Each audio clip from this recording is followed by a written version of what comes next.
Okay. Okay, ngayon bibisitahin ko muna itong opisina ko. Hindi ko alam kung ano na nangyari sa aking mga tauhan kasi kanina nagputukan, patay lahat ng ilaw. Ngayon lang ako nakaakyat eh. Grabe itong nangyari dito. Bakit naman inatake yung Senado? Hindi ko akalain na mangyayari ito dito sa Senate ng Republika ng Pilipinas. Ganito na lang ang turing nila sa amin at ang balita, palibhasa lahat sila nagdi-deny.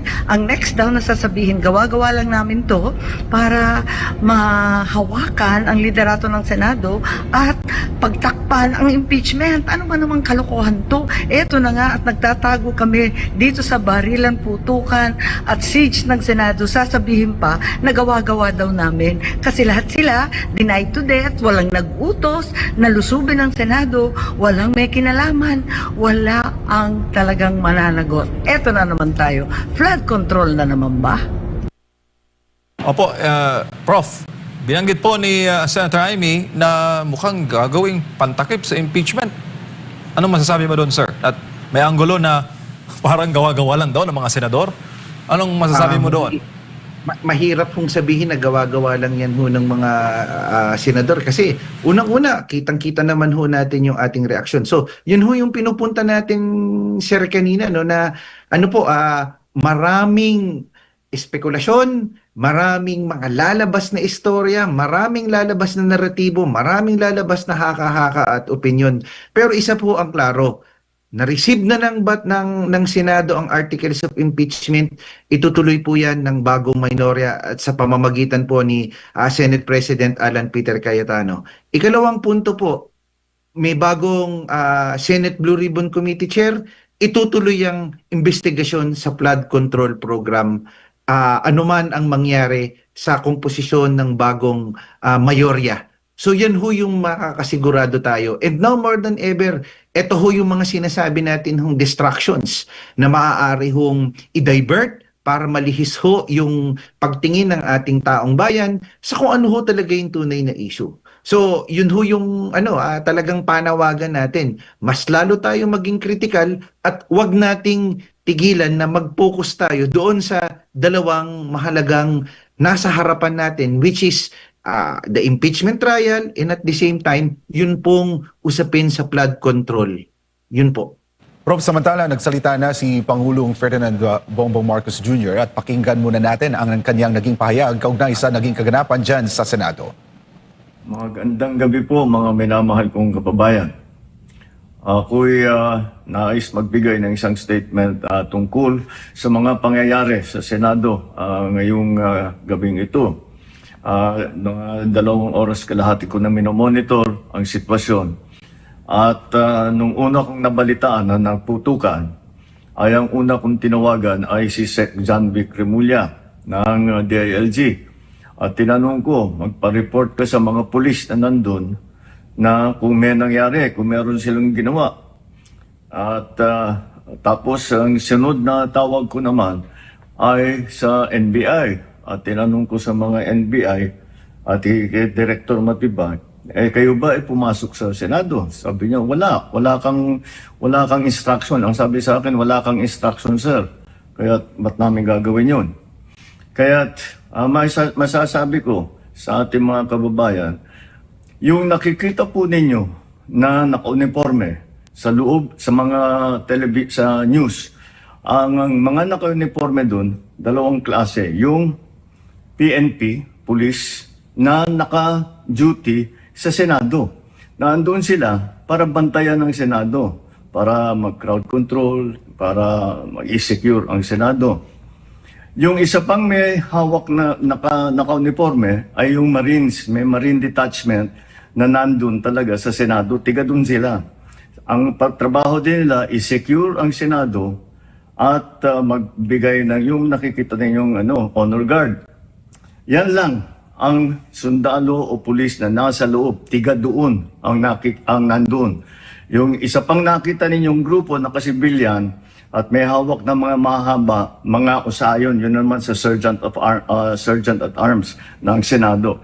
So lahat ng nakikita ninyong naka-uniforme o naka-armado ay nandun, ay tiga doon. Nandun sila talaga, doon sila nagjo-duty.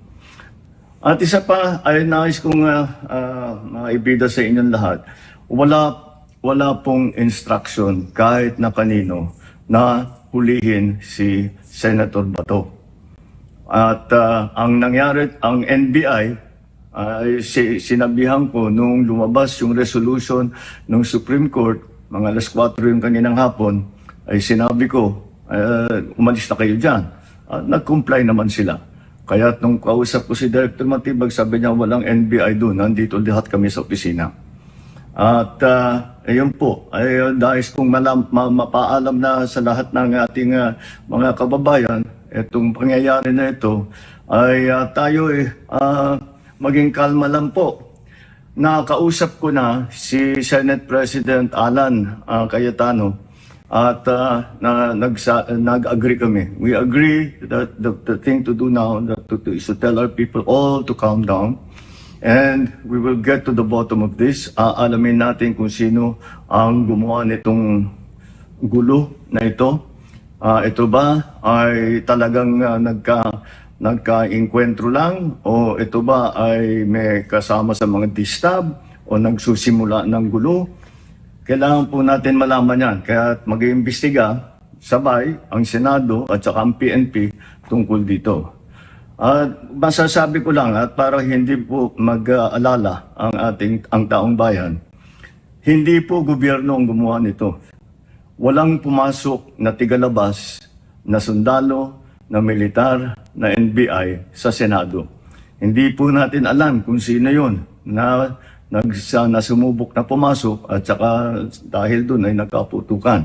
Aalamin po natin. At kinukuha po natin, kinukulikta natin ngayon lahat ng ebidensya na nandiyan. Maraming salamat po. Kalma lang po. Asahan ninyo yung gobyerno po ninyo. Hindi gagawin ito. Kalma lang kayo mga kababayan. Yan po ang buod ng mensahe ni Pangulong Ferdinand Bongbong Marcos Jr. Tinanggi niya na gobyerno nasa likod ng pag-atake sa Senado. Wala raw instruction sa kanya na arestuhin si Senator Bato. In fact, in-instruction na niya ang NBI na lumabas po yung pahayag ng Supreme Court kaninang hapon na umalis na kayo dyan sa Senado. At pinag-utos niya ang investigasyon sa insidente. Nakausap niya na raw si Senate President Alan Peter Cayetano at muli iginiit na hindi raw gobyerno ang nasa likod nito at nanawagan po sa taong bayan na kumalma lang. Prof. Eric, anong masasabi mo doon sa mga tinura ng Presidente? So, yun po, no? Talagang dapat po talaga kumalma tayo. At lalo na ho ngayon, ito yung ipagdasal natin. Ipagdasal ho natin sa totoo lang ho yung bawat isa at mas maging mapagmatsyag ho tayo. Alam niyo, sa totoo lang ho, marami ho magte-take advantage ngayon ho sa mga pagkakataon pong ito. Marami hong may mga ibang nagtatagong interest ho dyan na wag naman po sana at the expense of other people, at the expense of our country, at the expense of our democracy po. Dumaan ho tayo sa proseso. Kung meron man hong mga may ibang interest dyan, siguraduhin ho natin na sana ito ho ay lahat po in due time, alinsunod ho sa batas, manaig pa rin din ho yung rule of law at yun po talagang labis-labis at patuloy ho tayong manalangin at idalangin ho natin ang bawat isa. Prof, tingin po kaya ninyo magkakaroon ng different outcome kung ang pahayag ng Pangulo ay nangyari kaninang mga alas 5 ng hapon, mga alas 4 ng hapon, kasabay po ng paglalabas ng pahayag ng Korte Suprema. Do you think ma-avert itong mga nangyari ngayong araw? Hindi rin din ho natin ito masasabi. Talaga hong depende ho ito sa takbo rin din ho ng sitwasyon. It could be a different outcome. It could be a different, statement coming from the president.